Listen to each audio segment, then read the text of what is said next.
A gente já começa com um título bem complexo, né? Dava para começar simplificando por ele.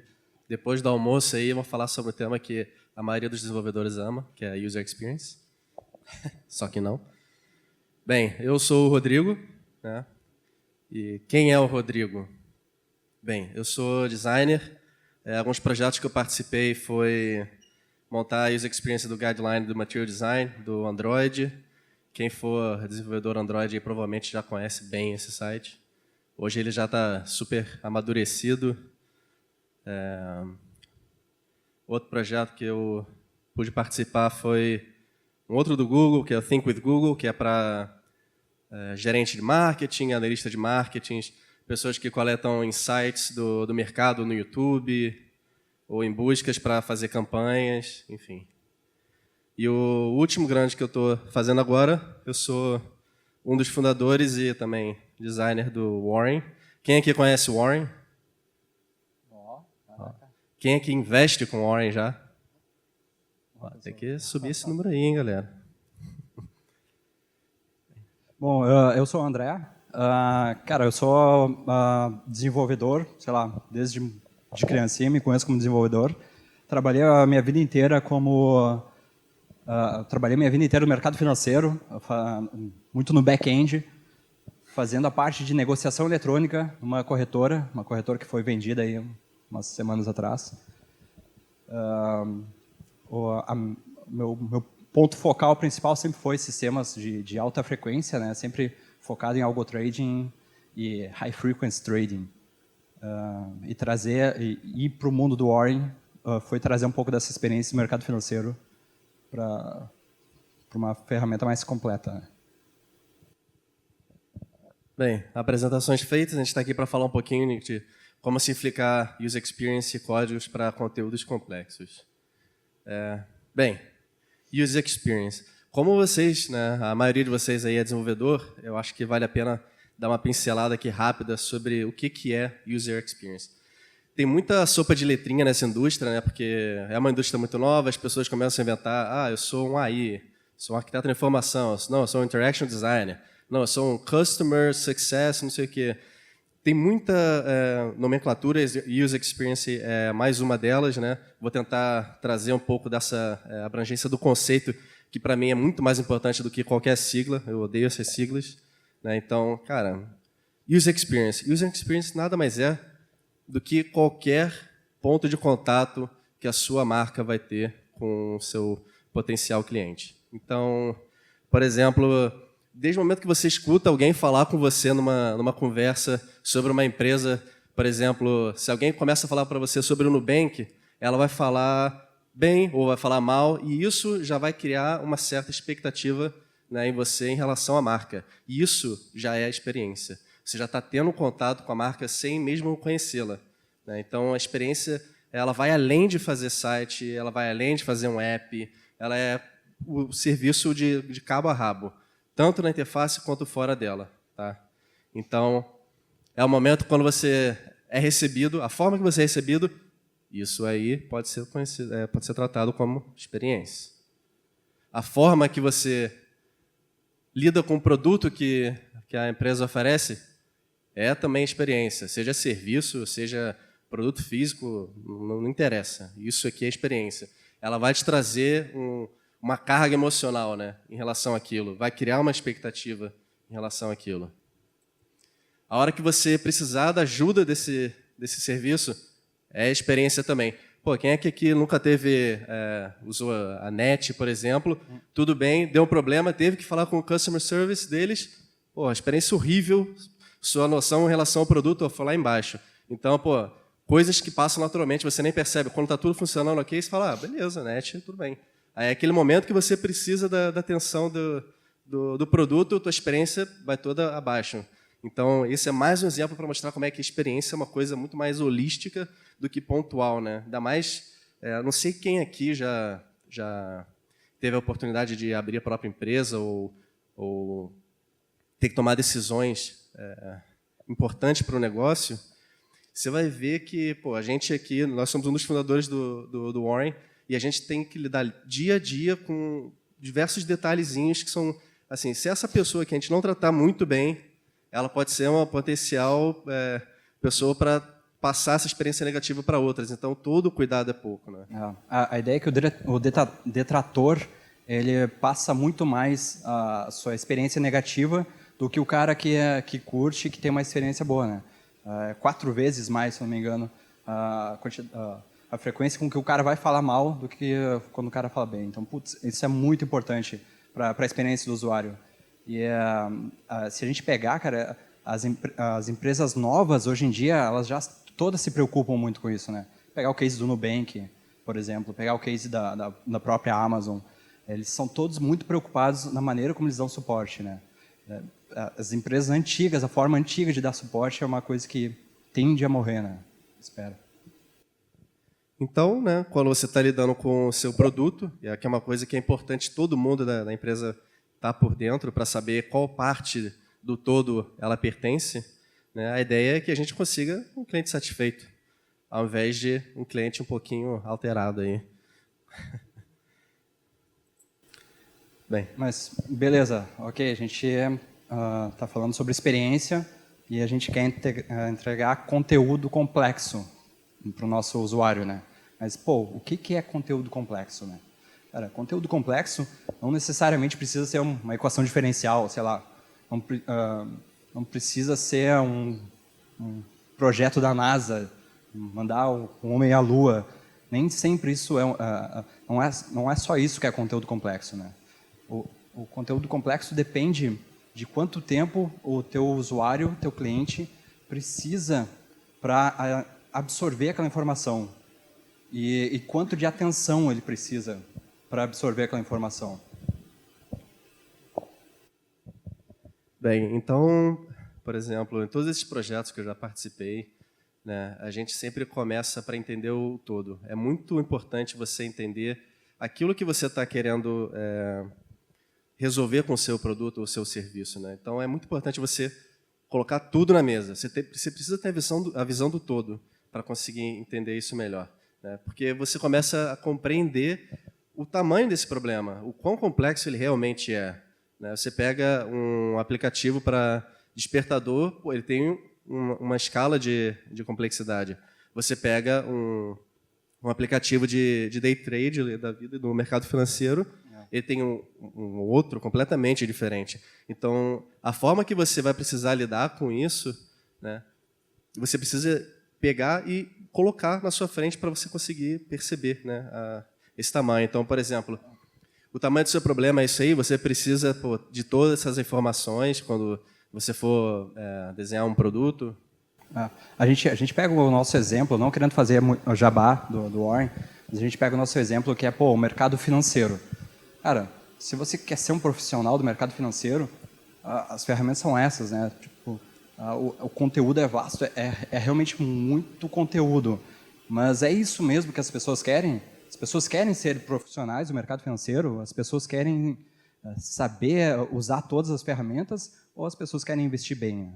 É isso que a gente tem que colocar na mesa na hora que a gente está criando uma plataforma pensando na experiência do usuário. O que o usuário quer? O que ele tem sede, né? Aí vem a velha, né? Vocês já devem ter visto essa capa em alguns lugares, que é o Don't Make Me Think, do Steve Krug, que é simplesmente, cara, me dá a solução aqui, eu não quero pensar, né, em tudo isso que vai por trás, né? Pô, vocês são desenvolvedores de back-end, vocês sabem muito bem como é que é difícil ligar, né, um dado ao outro, puxar, como é que vai organizar, como é que vai estruturar isso, né? E no final o cara fala assim, não, pô, só quero um botão que faça isso. E eles não entendem a complexidade que é por trás para conseguir trazer isso tudo à tona, né? Então, pô, o seu usuário, ele tem sede de informação, assim? Ele é um cara que ele demanda informações super complexas, o nível cognitivo dele já está lá em cima, ele já sabe sobre o assunto muito bem? Ou ele, não, eu quero uma coisa mais simplificada, eu só quero essa e essa informação aqui. Eu não quero saber desses gráficos todos, né? Então, isso diz muito a forma que você vai montar o seu produto, não só da parte da interface, mas também do código, né? E isso tudo reverte para quanta atenção o teu usuário consegue dar à tua interface, ao teu produto, né? a gente, nos dias de hoje, a gente sabe muito bem como é que a gente passa o dia inteiro recebendo inputs, né? A gente tem bilhões de e-mails interagindo com a gente o tempo inteiro. E qual o custo, né, dessa atenção que a gente compartilha com os diversos meios que estão comunicando com a gente, né? Saiu até uma pesquisa em 2015, se eu não me engano, uma faculdade no Canadá analisou o comportamento dos usuários desde 2000 para cá. E a tendência, desde 2000 para cá, a tendência é que as pessoas conseguem manter menos atenção em um determinado conteúdo. Lá em 2000, a média era de 12 segundos de atenção, para hoje já está em 8 segundos de atenção por conteúdo. Então, a tendência é que a gente gaste menos tempo prestando atenção em alguma coisa e mais tempo sendo multitarefa, né? Multitask. Então, você vê essa imagem aí, a gente olha assim, até acha engraçado, mas se a gente for parar para pensar assim, no nosso dia a dia, muitas vezes a gente vai estar fazendo meio que a mesma coisa. Quem tem filho aí, às vezes está, sei lá, fazendo a janta, tem que estar de olho no filho, ao mesmo tempo está prestando atenção no noticiário e vendo se o celular tem uma notificação. Então, às vezes a gente acha que isso aqui é engraçado, mas está acontecendo e a gente nem percebe, né? Então, isso é muito mais comum do que a gente imagina. Então, aí vem a pergunta, como que a gente consegue entregar, então, um conteúdo complexo sem perder a atenção do usuário, né? Esse é o grande desafio. Bem, para começar, a gente pode quebrar o conteúdo, né? Mas como? Curva de aprendizado. Isso aí é mais antigo que andar para frente. Então, por exemplo, eu gosto muito desse exemplo de jogo, porque jogo lida muito com essa questão de engajamento, né? Então, e isso reflete total em qualquer produto. É uma ótima fonte de inspiração quem tiver videogame aí, começar a prestar atenção do momento que você entra no videogame até o final, né? Como é que é essa curva de aprendizado? Como é que são você aprendendo os controles, você fazer tarefas ali dentro, como é que você entra naquele mundo, né? Então, a primeira vez, geralmente você começa devagar, você não sabe o quanto que a pessoa entende daquele assunto, né? Aqui no caso, um jogo. Então, você vai devagarzinho, né, numa escalada, para chegar no fim das contas, cara, você já sabe exatamente o que cada um faz, algumas coisas você faz de olho fechado, então passou um tempo lá você usando o produto, no final das contas, cara, você já está master já do negócio.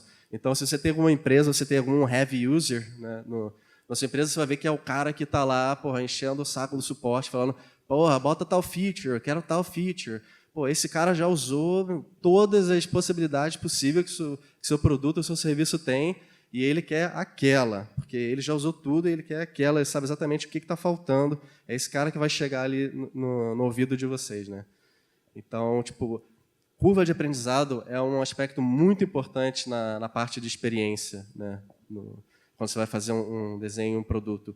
E isso tem tudo a ver com aquilo que a gente estava falando antes, que é o quanto que o seu usuário está afim, né? Qual a sede dele, né? Quanto que ele quer aprender. O cara quer uma tela complexa dessa já de cara, eu já conheço esse jogo, eu já sei o que ele tem que fazer, ou eu estou começando aqui, eu estou primeiro meio que me achando aqui. Então, um exemplo também que eu gosto de trazer é o do Duolingo. Muito desse negócio de curva de aprendizado se dá com aulas, etc. Né? Jogo é uma forma legal de se aprender, mas, por exemplo, o Duolingo. Duolingo ele usa, aprender uma língua, que é uma coisa complexa, né? E transforma isso em jogo, né? E ele faz em etapas, para você não se desmotivar, porque você chega com aquela tela lá super complexa a primeira vez, cara, não entendi porra nenhuma aqui, tchau e benção, não quero mais ver isso aqui na minha frente.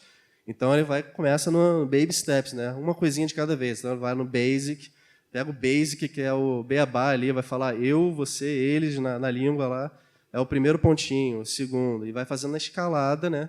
Que você vai mantendo o esforço cognitivo igual, só que você vai montando uma pilha em cima da outra, né? Então é uma curva realmente de aprendizado, né?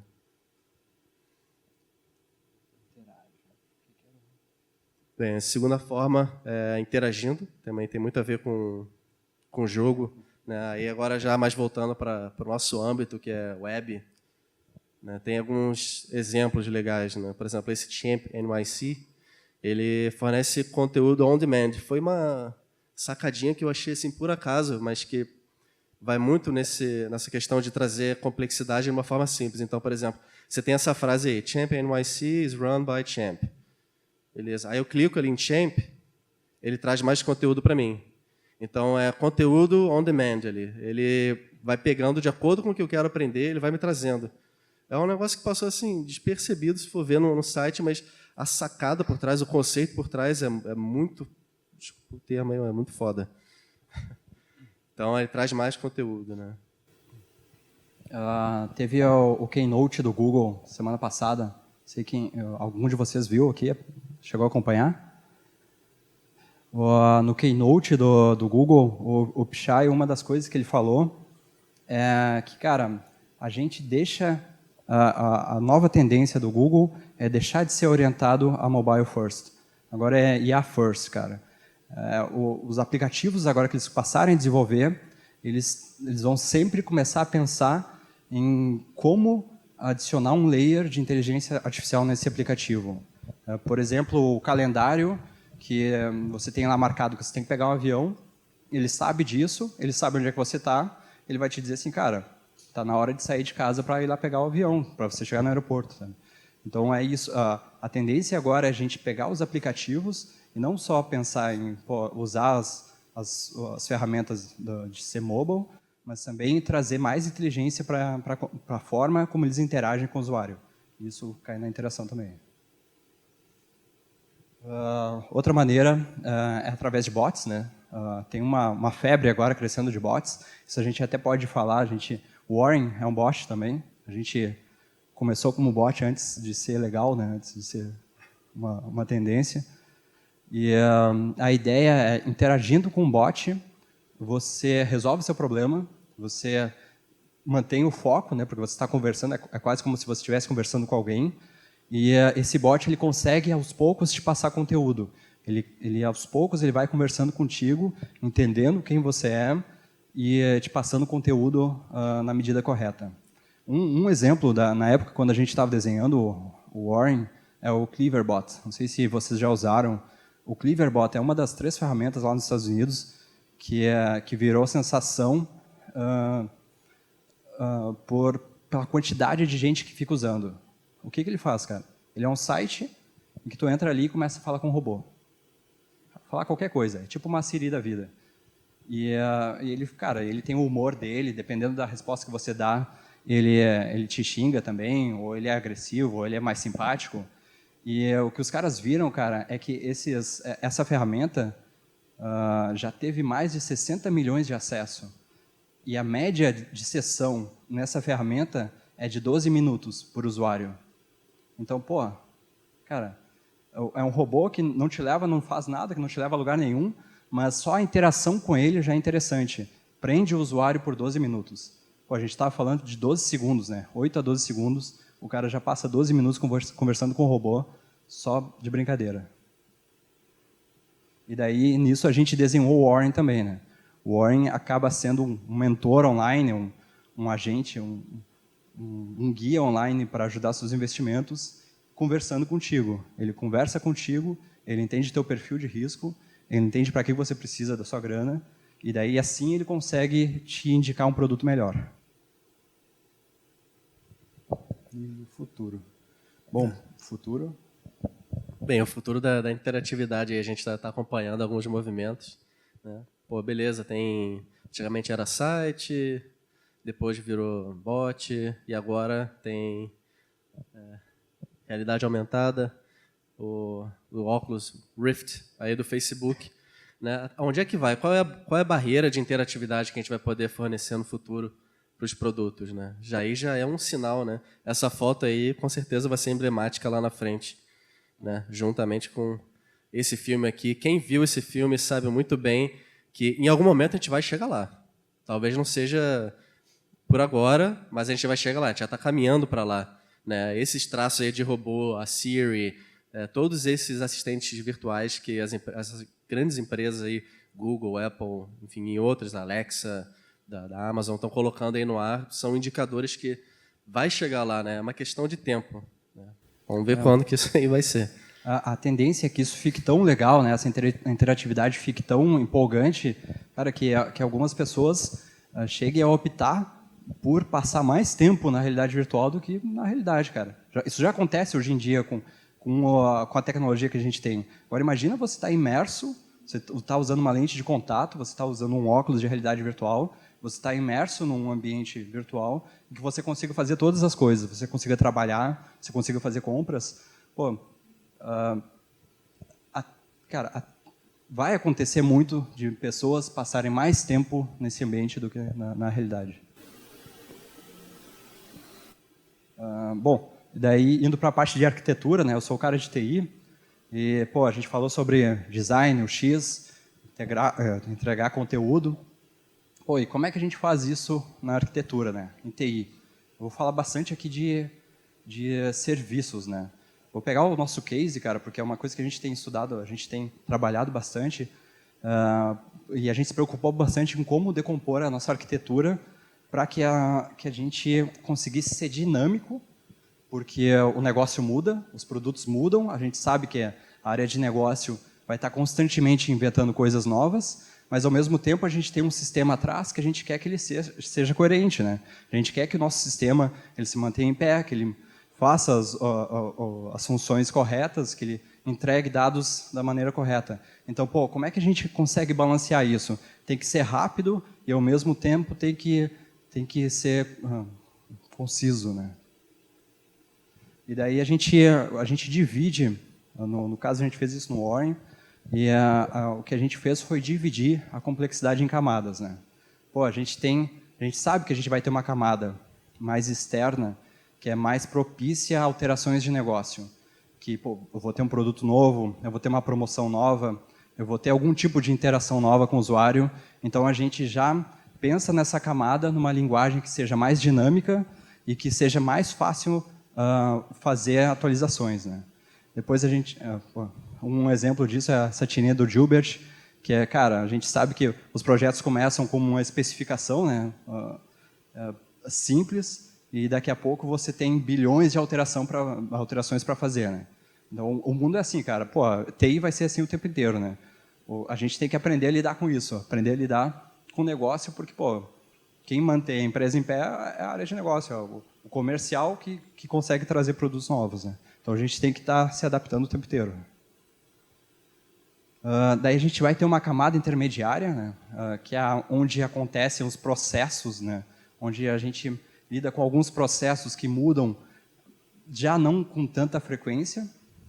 E depois a gente cai para a camada do core, que é, cara, ali não muda nada. No nosso caso, uma instituição financeira, fundos de investimentos, mercado financeiro, imposto de renda, a parte financeira acontece igual, sei lá, desde os últimos 30 anos, muda muito pouco. Então, porra, a gente tem um núcleo de negociação, um núcleo financeiro, já pensado em resolver esses problemas, e a gente já sabe que ele não vai mudar muito, e a gente vai expandindo ele até ter uma API, uma camada externa. Na nossa API a gente usa Node, né, porque a gente sabe que ela vai ter que ser bastante dinâmica, e numa camada mais externa, pronta para ser mais dinâmica, para entregar as coisas, produtos mais rápido. Bem, em ambos os casos, tanto em user experience quanto back-end ou até mesmo front-end, né, é muito importante ter a visão de futuro, né? Você sempre vai começar o projeto lá com a folha em branco, né? Mas a gente tem que saber para que direção que a gente está indo, né? Pô, eu quero alcançar aqui o trono. Então, toda tomada de decisão que eu for tomar agora para frente tem que ser com essa meta ali lá no horizonte.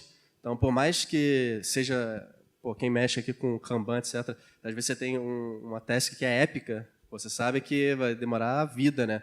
Então você tem que quebrar ela, né, para chegar lá. Mas o goal final é aquele lá. Você quer alcançar aquilo ali. É uma coisinha de cada vez, né? Voltando lá para o negócio da curva de aprendizado, né? Quando você vai fazer uma estrutura dessa, igual o André falou aqui das camadas, né? Essas camadas elas foram feitas para servir um propósito de serviço que a gente imagina, né? Então, essa visão de futuro é muito importante na hora de você fazer a concepção de um projeto, né?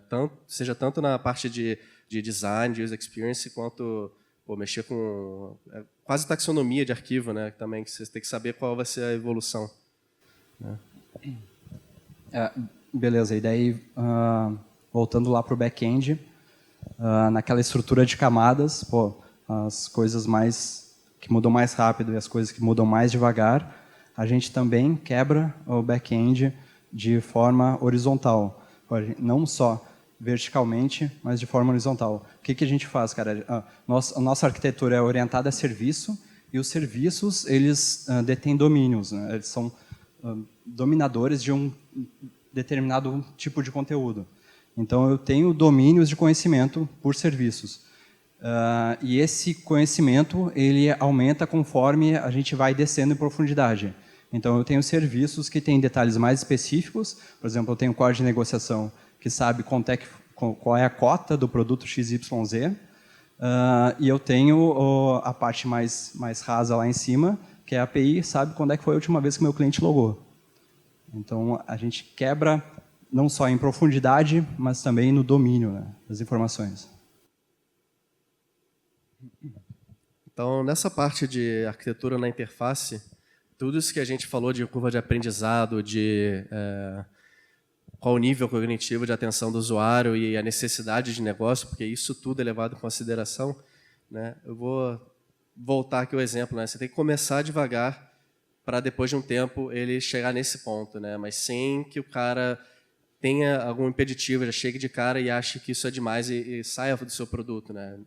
Nenhuma empresa quer isso, né? Quer que o cliente tenha uma experiência satisfatória. Né? Então, eu peguei um exemplo aqui bem esdrúxulo. Digamos que esse box aí é um conteúdo, tá? É um chunk aí de conteúdo de diversos tipos ali dentro, cada cor é um deles, e eu tenho esse pedação de conteúdo. Pô, meu cliente está preparado para receber essa porrada de conteúdo de uma vez só? Será que eu tenho que separar cada um deles? Será que eu tenho que quebrar ainda em pedacinhos ainda menores dentro de cada um deles para que ele consiga absorver tudo, né, da forma que eu imagino, para que ele tenha uma ótima experiência usando o meu produto, o meu serviço? Será que eu tenho que colocar isso numa ordem que faça sentido ou numa ordem que faça mais sentido para o usuário, uma coisa que eu nunca tinha imaginado, né? Então, por exemplo, essa questão de arrumação, organização, eu acho que experiência conta muito, né? Então, cada pessoa aqui, já teve diversos projetos, já aprendeu um monte de coisa em cada um deles, né? E isso, com certeza, não está sendo em vão. Você está acumulando experiência, que nada mais é do que mitigar erro no futuro, né? Então, você vai começar um projeto já com um certo know-how que você vai evitar. Isso aqui eu já sei que não dá certo. Mas, cara, errar faz parte do negócio. Então, por exemplo, lá no Warren a gente começou com um pensamento, uma estrutura de um jeito, e aí começou a fazer teste. Cara, teste é fundamental, né? Você botar a prova lá e ver no olho para ver como é que isso é traduzido para o cliente, né? Como é que ele interpreta aquilo. Então, às vezes você fez de um jeito e ele fala, cara, isso aqui para mim tá meio coisa de maluco, e para você era coisa mais, como assim, né? São modelos mentais, né? Então você está sempre tentando acertar mais esse modelo mental. Então, de repente, era essa ordem aí. Ou então, não, às vezes é completamente embaralhado o negócio, vai fazer sentido de acordo com o que o cara for, né? Você nunca vai saber. Ou então, de repente, tem que ser embaralhado e ainda por cima tem que ser separado.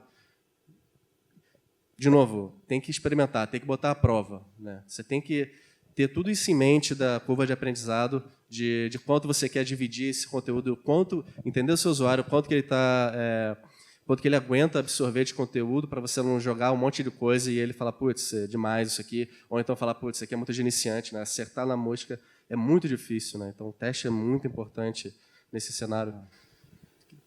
Não, só complementando o que o Rodrigo fala, é muito verdade. A gente fez testes presenciais, a gente levava pessoas lá no Warren, sentava do lado dele, e ele ficava olhando a pessoa usar a ferramenta. E isso foi, acho que, 480 pessoas, né? Lá pela 400 ele já não aguentava mais.